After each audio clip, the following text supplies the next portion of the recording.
నమస్తే. Welcome to our channel. నేను మీ పద్మావతి. ఈ రోజు మనతో పాటు ప్రముఖ ఆధ్యాత్మికవేత్త మరియు శ్రీపాద శ్రీవల్లభ దత్తపీఠ వ్యవస్థాపకురాలు లతా గారు ఉన్నారు. అయితే ఆవిడతో మాట్లాడి మరిన్ని విషయాలు తెలుసుకునే ప్రయత్నం చేద్దాం. మీరు కూడా చూసేసి.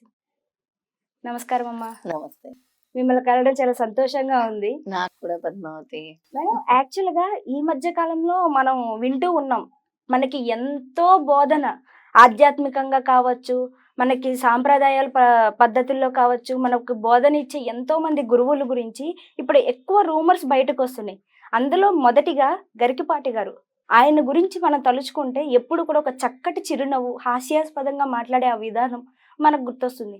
బట్ అలాంటి ఒక గొప్ప మనిషికి ఇప్పుడు ఇలాంటివి ఎదురవ్వడం అనేది చూస్తుంటే కొంచెం బాధగా అనిపిస్తుంది. అసలు మీకు కూడా ఎంతో కొంత మీ జీవితంలో ఆయనతో అనుభవం కావచ్చు, మాట్లాడిన తీరు కావచ్చు, మీకు ఉంటుంది ఎక్స్‌పీరియన్స్. అసలు ఇలాంటి ఆయన మీద ఈ రూమర్స్ మీకేమనిపిస్తుంది అసలు? ఇలాంటి రూమర్స్ అనేవి హ్మ్. చాలా సర్వసాధారణం అయిపోయాయి ఇప్పుడు. ఎలాగంటే ప్రతి ఒక్కరు అంటే సెలబ్రిటీ అని అయిపోయిన తర్వాత హ్మ్. వాళ్ళని ఏ విధంగా కిందకి లాగుదాము అనేది ఎక్కువ తయారయ్యారనమాట. అవును. అలాగా కొన్ని యూట్యూబ్ ఛానల్స్ తయారయ్యాయి. అలా కొంతమంది వ్యక్తులు కూడా తయారయ్యారు. హ్మ్. ఇప్పుడు నేననేది ఏంటంటే అమ్మా, ఒకరి పర్సనల్ జీవితాలు మనకెందుకు? హ్మ్. పర్సనల్‌గా లైఫ్‌లోకి ఎందుకు వెళ్ళాలి? మనం తీసుకుంటే రాజ్య పాలన వేరు. అవును. రాజ్య పాలన వేరు. అలాగే వాళ్ళిచ్చే ఉపన్యాసాలు వేరు. అంటే అలా అని వాళ్ళు తప్పులు చేయాలి అని కాదు. ధర్మ మార్గంలో నడవాలి. నేను చెప్పేదేంటంటే ఒకప్పుడు హ్మ్. మనము రాజ్య పరిపాలన చూసుకుంటే రాజ రాజుల పరంపరలో వాళ్ళకి ఇద్దరు ముగ్గురు భార్యలున్నా ఆయన, ఆయన రాజ్యాన్ని సక్రమంగా పరిపాలించేవాడు. అవును. ఎవరికీ అన్యాయం చేసేవాడు కాదు. ఇప్పుడు ఈయనకి ఒక భార్య ఉందో, ఇద్దరు భార్యలున్నారో ఆయన కంప్లీట్‌గా పర్సనల్ అది. హ్మ్. ఆయన పర్సనల్ విషయం మనకెందుకు? ఎక్కడైనా సరే అంటే ఆయనకి ఆయన జీవితంలో ఎలాంటి సంఘటనలు ఆయనకు ఎదురయ్యాయో, హ్మ్. మరి ఆయన ఏ విధంగా ఇలా చేసుకోవాల్సొచ్చిందో, ఆ విషయం అనేది కంప్లీట్ పర్సనల్ ఆయనకు సంబంధించిన విషయం. అవును. ఎందుకు ఈ విధంగా మాట్లాడతారో తెలీదు. గరికపాటి గారి గురించి మాట్లాడతారు. పవన్ కళ్యాణ్ గారి గురించి మాట్లాడతారు. పవన్ కళ్యాణ్ గారికి గూడా 3 పెళ్ళిళ్ళని మాట్లాడతారు. హ్మ్. కానీ అదే పవన్ కళ్యాణ్‌ని ఎన్నో మాటలన్న వాళ్ళు, అదే పవన్ కళ్యాణ్ మరి ఈరోజు సీఎం, డిప్యూటీ సీఎం అయ్యారా లేదా? హ్మ్. ఆయన మరి సనాతన ధర్మం గురించి పోరాడుతున్నారా లేదా? హ్మ్. ఇంకోటొచ్చేసి మ్యామ్, ఇప్పుడు ఈ టాపిక్స్ ఎవరైతే మాట్లాడుతున్నారో, దీన్ని ప్రమోట్ చేయాలని ఎవరైతే ఎక్కువ రూమర్స్ క్రియేట్ చేస్తున్నారో, అసలు వాళ్ళ లైఫ్‌లో ఇలాంటి బ్యాడ్ యాంగిల్స్ ఏమీ లేవా అన్న థాట్స్ కూడా అందరికీ వస్తున్నాయి. ఎందుకంటే హైలో ఉన్న వాళ్ళని కిందకి లాగాలి అని చూస్తున్నారే తప్పితే, వీళ్ళ వెనకాతలున్నయి ఎందుకు చూసుకోవట్లేదని ఇప్పుడు ఎక్కువగా మాట్లాడుతున్నారు. అసలు దీనిపై మీ అభిప్రాయం కర్మ ఏంటి? సిద్ధాంతం ప్రకారము ఒకరికి హ్మ్. వేలెత్తి చూపిస్తే నీకు 10 వేళ్ళు కనబడుతూ ఉంటాయి. హ్మ్. దీనికో చిన్న కథ ఉంది. అంటే పెద్ద కథ కాదు. అందరికీ తెలిసే ఉండొచ్చు. అంటే చాలా మందికి తెలియకుండా గూడా ఉండొచ్చు ఈ కథ. 2 ఇళ్ళు ఉంటాయి. ఎదురెదురిల్లు. ఒక హ్మ్. ఇంట్లో వేశ్య ఉంటుంది. ఒక ఇంట్లో బ్రాహ్మణుడుంటాడు. హ్మ్. బ్రాహ్మణుడు నిత్యము సంధ్యావందనము ఉదయము, సాయంత్రము చేసుకుంటూ ఆయన సాయంత్రం సంధ్యావందనం చేసుకుంటూ పూజలు చేసుకుంటూ ఉండేవాడు. వేశ్య తన వృత్తి ధర్మం తను నిర్వహిస్తూ ఉండేది. బ్రాహ్మణుడు ఎంతసేపు కూడా తను చేసే కార్యక్రమం కంట ఎదురింట్లో ఏం జరుగుతుంది? ఆ వేశ్య ఏం హ్మ్. చేస్తుంది? రోజుకి ఎంతమందొస్తున్నారు? వాళ్ళెలా సుఖపడుతున్నారు? ఈమెలా సుఖపడుతుంది? అనే టాపిక్ మీద ఎక్కువ కాన్సంట్రేట్ హ్మ్. చేసేవాడనమాట. ఆ!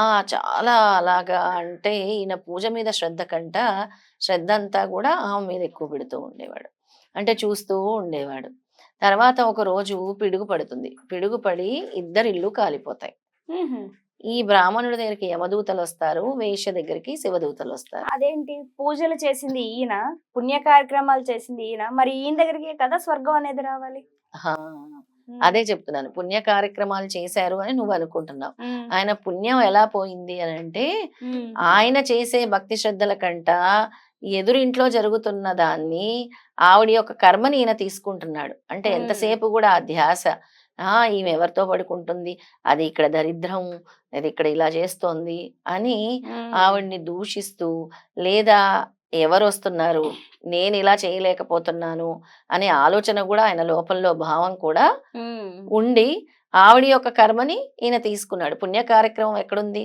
దేవుడి మీద భక్తి కంట ఆవిడ ఏం చేస్తుందన్న ఆలోచన మీదకి ఎక్కువ దృష్టి వెళ్ళిపోయింది. అందుకే మన కర్మ సిద్ధాంతం చెప్తుంది, ఎదుటి వాళ్ళ కర్మలు మనం తీసుకుంటాము. ఏ విధంగా తీసుకుంటాము? వాళ్ళు తిట్టడం వల్ల, దూషించటం వల్ల, వాళ్ళు చేస్తున్నది రాంగ్ అని నువ్వు చూపించటం వల్ల, ఇవన్నీ కూడా నీకు తరిగే కర్మలు అనమాట. నీకు తిరిగి తగిలే కర్మలు అనమాట. కర్మ యొక్క సిద్ధాంతం అది.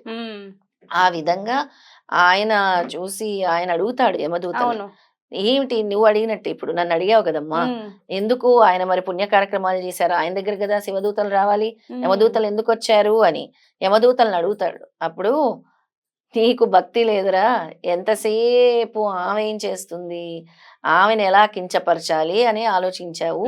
నీ భక్తి శ్రద్ధ అన్నీ కూడా పోయాయి, నువ్వు చేసిన పుణ్యము నువ్వు చేసిన పూజలు కూడా పోయాయి.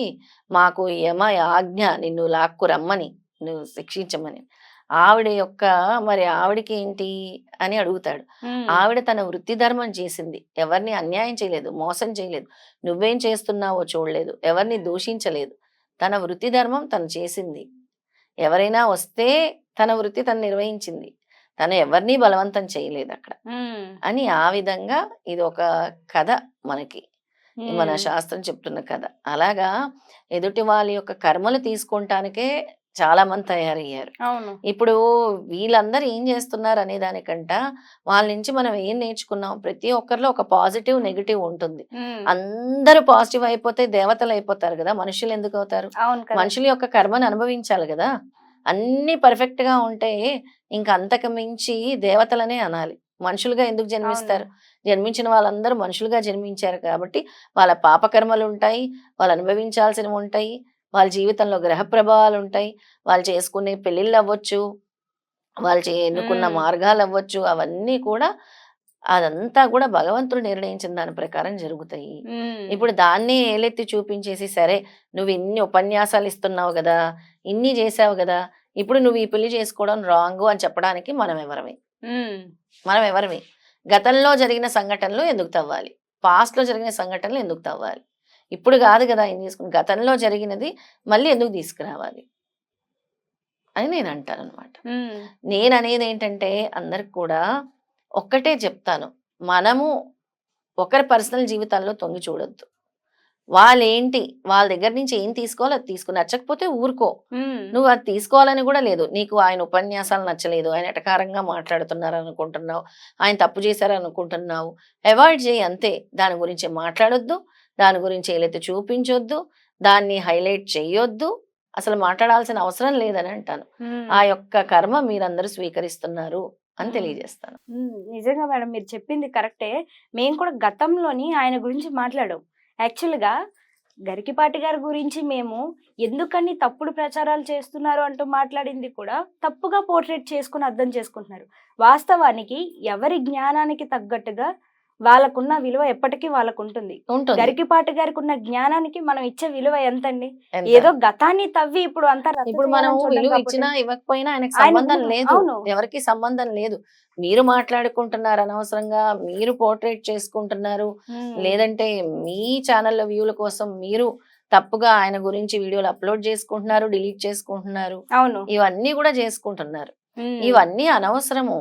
నేను ఒకటే చెప్తాను, నువ్వు ఒకరిని ఏలెత్తి చూపించినప్పుడు నువ్వు ఎంతవరకు సక్రమంగా ఉన్నావు, నువ్వు నీ ధర్మాలు నువ్వు నిర్వహిస్తున్నావా లేదా అన్నది ఒకటి చూసుకోవాలి అని చెప్తాను. ఇంకోటి వచ్చేసి కామెంట్స్ లో కూడా ఎంతలా అంటే గరికిపాటి గారు బయటకు వచ్చి దీనికి సమాధానం చెప్పాలి, ఆయన నోరు ఎత్తటం లేదు. ఎందుకని ఆయన వస్తారు? ఎందుకని ఇలాంటి కామెంట్స్ పెట్టడం వల్ల ఏం సాధిస్తారు? అదే ఆయన పర్సనల్ లైఫ్, ఆయన ఎందుకు వచ్చి చెప్పాలి? ఆయన పర్సనల్ లైఫ్ ఏమో. ఆయన 2 భార్యలను చేసుకొని, నేను ఎంకరేజ్ చేయట్లేదు ఎవరిని కూడా, ఆయన పరిస్థితుల వల్ల చేసుకోవాల్సి వచ్చిందేమో, ఆయన పరిస్థితుల వల్ల చేసుకోవాల్సి వచ్చిందేమో. ఏం జరిగిందో మీకైతే తెలియదు కదా, వాళ్ళ ఇంటికి వెళ్ళి అయితే చూడలేదు కదా. ఇప్పుడు ప్రతి ఒక్క కాపురాల్లో అయితే మీరు తొంగి చూడలేరు కదా ఏం గొడవలు జరిగాయి. చాలా మంది జీవితాల్లో సూసైడ్ల వరకు వెళ్ళి డైవర్స్ తీసుకున్న సందర్భాలు ఉన్నాయి. చాలా మంది పెళ్లిళ్ళు అయిన జీవితాల్లో చాలా మంది డొమెస్టిక్ వైలెన్స్ ఫేస్ చేస్తున్న సందర్భాలు ఉన్నాయి. చాలా రకరకాల రీజన్స్ ఉంటాయి.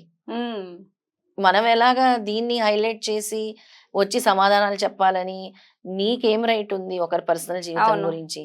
నేను ఎవరిని సపోర్ట్ చేయట్లేదు, అసలు మనకు అనవసరము అయిన టాపిక్ అని చెప్తున్నాను. మనకు సంబంధం లేని దాంట్లో మనం వేలు పెట్టకపోవడం మంచిది అని నేను తెలియజేస్తాను. నిజం, మీరు చెప్పింది మాత్రం వాస్తవం. బట్ ఇప్పటికైనా సరే ఇక్కడి నుంచి ఇప్పటి వరకు జరిగిపోయింది ఏదో జరిగిపోయింది. ఇక్కడి నుంచైనా ఆ ప్రవర్తన మానుకొని ఎక్కడి వరకు జరిగిందో దానికి తగ్గ ప్రాప్తి జరగాలి అనుకొని వదిలేయడం అయినా మంచిదని మనం నేను కాదు, భావిస్తాను. ప్రతిదానికి భగవంతుడు ఉన్నాడు. కర్మ అవును. సిద్ధాంతం ఉంది. ఆయన ఎవరిని వదిలిపెట్టడు. మనం ఉమ్. మాట్లాడే నిజం గాని, అబద్ధం గాని ఏదైనా మనం భగవంతుడికే సమాధానం చెప్పుకోవాలి. ఉమ్. ఇప్పుడు నువ్వు కరెక్ట్, నేను రాంగ్ అని డిసైడ్ చేయడానికి కూడా లేదది. ఉమ్. ఎలా డిసైడ్ చేస్తావు? నువ్వు కరెక్ట్ అని నువ్వు అనుకుంటే సరిపోదు. 10 మంది అంటే సరిపోదు కదా! ఉమ్. నువ్వు కరెక్ట్, నువ్వు రాంగ్ అని కూడా మనం ఎవరిని డిసైడ్ చేయలేము. అలాంటి అవును. కలియుగంలో, అలాంటి కలి ప్రభావంలో మనందరం కూడా బ్రతుకుతున్నాం. నిజమే మీరు చెప్పింది వాస్తవం. నిజానికి దానికి ఖచ్చితంగా అందరము అగ్రీ అవ్వాల్సింది, తల వంచుకొని ఎవరము కూడా నేను దీనికి కాను అంటట్లేదు. అందరము కూడాను జీవితంలో ఎప్పుడొకప్పుడు ఏదో ఒక తప్పు చేసే ఉంటాం. ఆ! కాకపోతే ఎవరో తప్పు చేశారు అని దొరకగానే వాళ్ళు వేలెత్తి చూపించాలి అని ప్రయత్నిస్తాం. అది వాస్తవం. 100% పర్ఫెక్ట్ అయితే ఏ ఉమ్. మానవుడు ఉండడు ఉండరు. తన జీవితంలో. ఉమ్. 100% పర్ఫెక్ట్ అని ఏ మానవుడైనా చెప్తే, ఉమ్. రాసిస్తే ఓకే నేను శ్రీరామచంద్రుణ్ణి ఉమ్. అని రాసిచ్చినా కూడా వాడి కర్మ మీదే జీవితం ఆధారపడి ఉంటుంది. ఉమ్. ఎవరైనా కూడా. అవును. ఎందుకంటే మనం భగవంతుడు కాదు, మనం మానవులం. ఉమ్. అది. నేను ఒకటే చెప్తున్నాను, అందరూ కూడా ఇది తప్పు ఇది రైట్ అని చెప్పడానికి ఎవరికీ అధికారం లేదు. ఎవరి పర్సనల్ జీవితాల్లోకి మనకు తొంగి చూడటానికి లేదు. ఉమ్. ఆయన చెప్పిన ఉపన్యాసాలు మీరు స్వీకరించారు, ఇన్ని రోజులు ఆయన ఫాలో అయ్యారు. ఇప్పుడు